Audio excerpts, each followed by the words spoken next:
noon. Wonder if they have VHS copies of Top Gun. Probably do.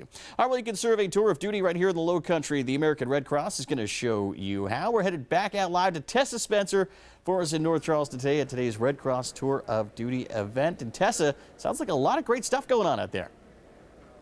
John, you are absolutely right, and so much more that we're going to be telling you about through the course of the show this morning. And joining me right now to tell us why an event like this was put on, the Tour of Duty, we have the CEO of the Red Cross Charleston region, Louise Welch Williams. Thank you for being with us today. This is so exciting. This is the first time our communities actually had the opportunity to become behind the scenes and see what the Red Cross does in our community every day. Not only the Red Cross, our partners with the firefighters, the Salvation Army, and the Boy Scouts are all coming. We're all partners in this community. So when people come out today and they sign in, what is it that they're going to be able to do? It's amazing. They can learn to save a life. They can learn compression-only CPR. This is what we found bystanders want to do. 20 minutes of their time today, they can learn to save a life. They can also be prepared for a disaster that may come our way. We've got people set up. They're going to show you what a grocery store looks like before the disaster and after the disaster, and actually help you make your preparedness kit. So all kind of things going out. You can come cheer on your firefighters. Yeah. You can make holiday cards for the troops. That's right, because it's not too early to start putting those together. Now, how will you be sending those off? We send them, last year we sent off over 60,000 holiday cards, and we're determined to beat that record this year. We'll send them off in about a month. We start mailing them overseas to our troops that are deployed. And of course, with people coming out here today to give them that inside look, you want them to become interested in becoming volunteers as well.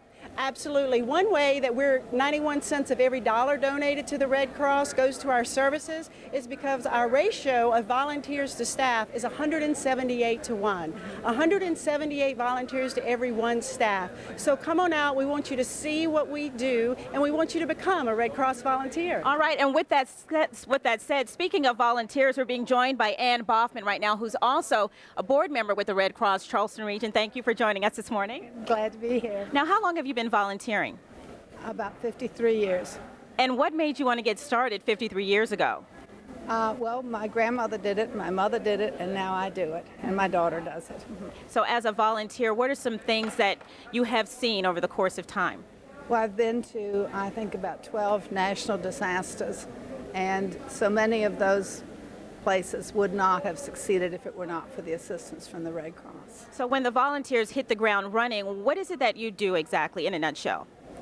Well, depending upon the situation, but our volunteers are trained both in sheltering and in bulk distribution and how to assess damage to the community and to give financial aid as needed. And you mentioned training. This isn't something that you already have to have some type of knowledge of. If someone wants to come in and they're interested in being a volunteer, how long does the training take? The training is relatively short. It's been simplified over the years by the Red Cross so that you just get the basics. And of course, we have good instructors. Oh, awesome. Now, what are some advice? Someone is watching right now and they're thinking, wow, maybe I should come down and see what's going on. Why would you recommend it? Well, I think all of us want to help our communities. And if you come down, you can see what area might interest you in doing that.